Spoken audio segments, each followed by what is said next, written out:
So I've always wanted to do a loop around Austin, a complete loop, just to see how long it takes, and then see if I could beat the time. So I have my first service on the S1000 tomorrow, and I need to eat up another 72 miles.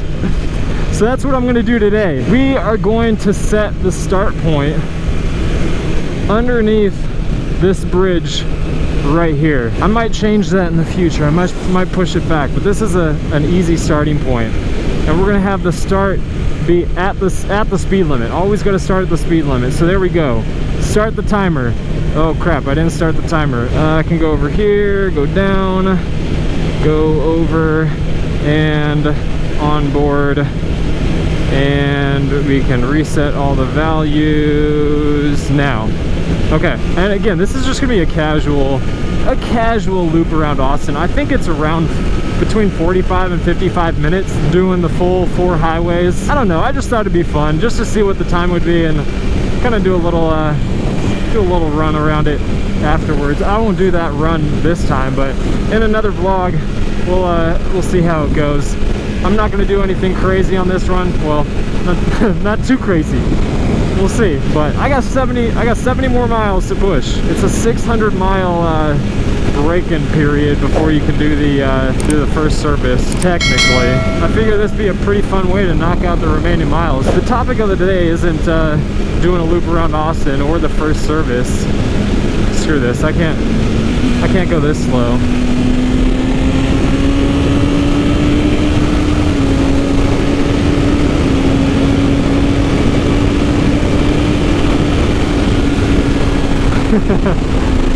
We're not going to do that the whole time because 1, the audio is terrible, and 2, I want to have a general baseline time that's, you know, relatively normal speed.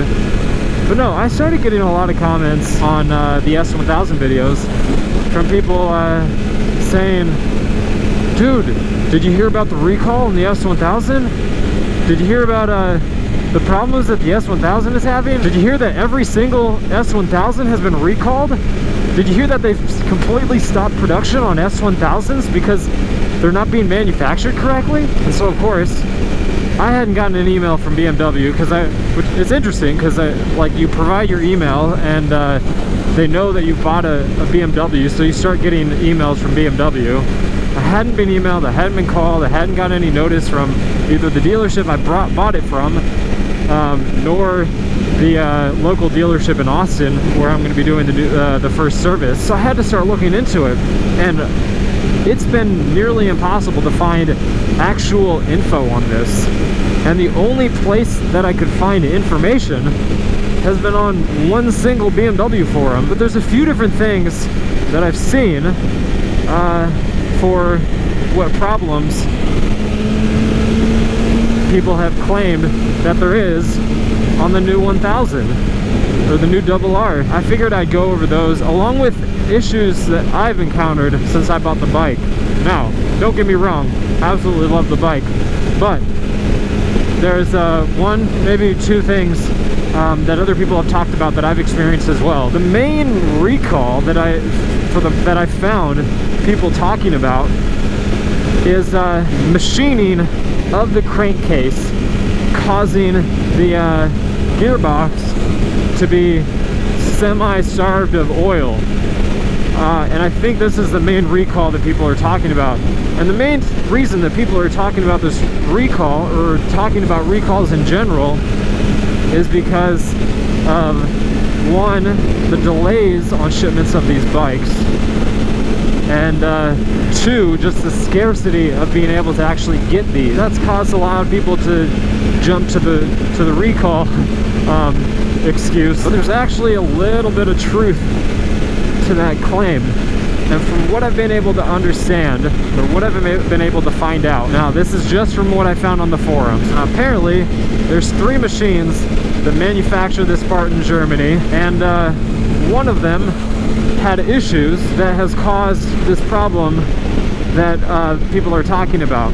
And so only parts, or only bikes that receive parts that were made on this machine actually have an issue. The first rumor I was seeing people comment was that it's like a third of bikes that are coming to the US.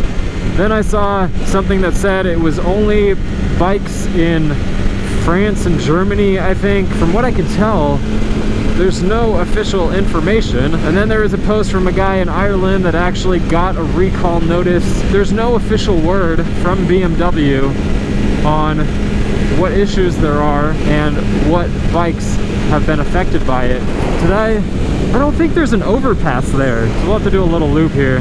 That sucks. I also saw a parent real like word from BMW, maybe. But anyways, back to the topic. There's no real official word. Come on, dude. What are you doing?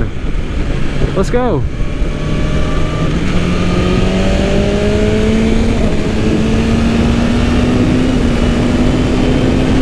Gotta make up this time.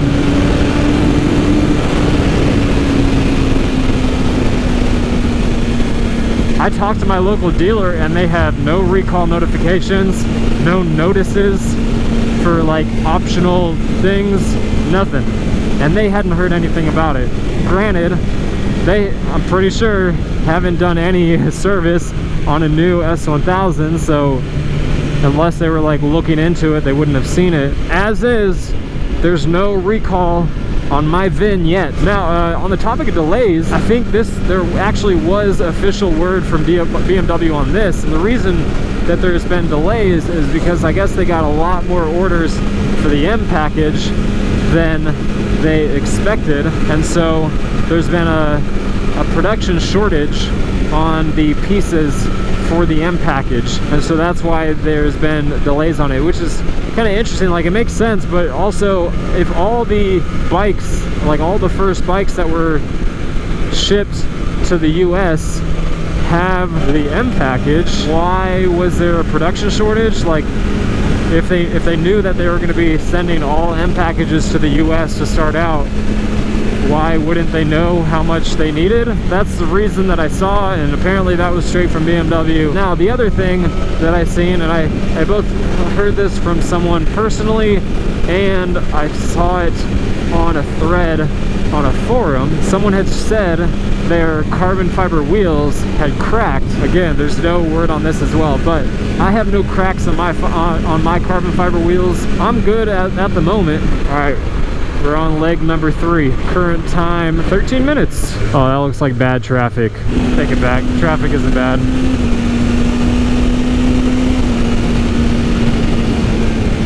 There you go. Move over, buddy. Thank you. I know you weren't doing that for me, but... Okay, that's traffic. That is all. That is definitely traffic right there. Maybe we can do a little, lickety split here. I don't know why there's traffic right now. This is dumb. Now, the next issue, maybe the last one, I'll have to think about if there's another one. This is one that I've actually experienced myself, and that is the fact that I think it just affects the US bikes. I'm not positive on that, but I know people have been talking about how it affects the US bikes and maybe not the UK bikes. Apparently, the mapping on these bikes is severely restricted, like the throttle mapping, in gears other than 6th gear. Like, even in like full race mode, it doesn't do full throttle between, I think, like 5,000 and 7,000 RPM. If I'm starting at like super low RPM, but I'm in a higher gear, you can feel it.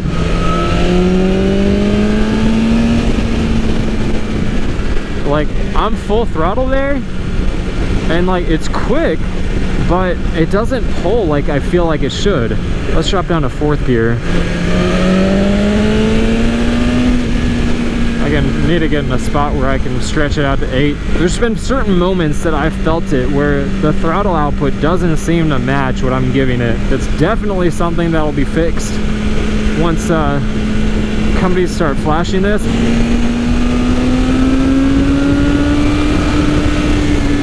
Regardless,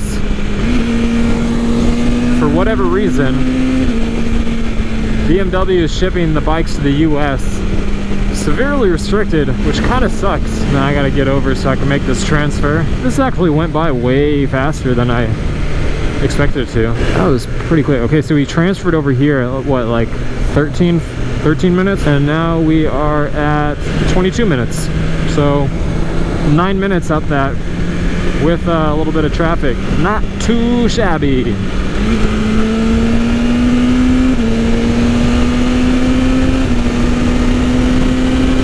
Again, this is just a more casual little loop. Let's see, other issues that I've seen people talk about. Apparently, some people are getting like a loud clunking sound from their front suspension. I haven't experienced anything of that. Let's finish this off right. So that's it for the issues that I've seen, or like the primary issues that I've seen. The only one that I've really experienced is the throttle one. Hopefully I don't have a recall come out, because if that does impact me, like that's a full engine replacement. Let's see what time we finish at here. Stop. Yeah, somewhere in the 26 to 27 minute range. Going way fast. But yeah, if you guys have seen anything else, let me know. But no, every single S1000 has not been recalled. It's not even any official word from BMW, so, but I will be getting it flashed eventually, so that'll take care of that, you know, flat throttle there. If you haven't subscribed and turned on notifications, make sure you do that. Click that little bell, turn on all notifications so you guys get notified of all the videos that I'll have coming out for this bike and all my other bikes in the future. I got some stuff coming up for the R6. For everyone asking about the Grum, it is happening. Things have just been crazy with the baby. For those build episodes, like, I need full days, and I just have not been able to get a full day of actually being able to work on a bike since before we moved. Hopefully it won't be too much longer, and then I can get all that stuff coming out, and then we'll have consistent videos. The Ruckus has some work that I need to do to it, so that'll be coming. The CRF is great, other than the fact that I have that wrap on there. Freaking Christmas in July now. There's a lot of build episodes that are going to be coming out, along with everything that we do with this bike. So I hope you guys are ready for that. Follow me on Instagram, Twitter to see all my photos and random thoughts that I be posting. And check out my website to get some Motonosity merch. Y'all been awesome. I've been Motonosity. Remember, life's better with horsepower. Keep a life lived. And I'll see you guys in the next one.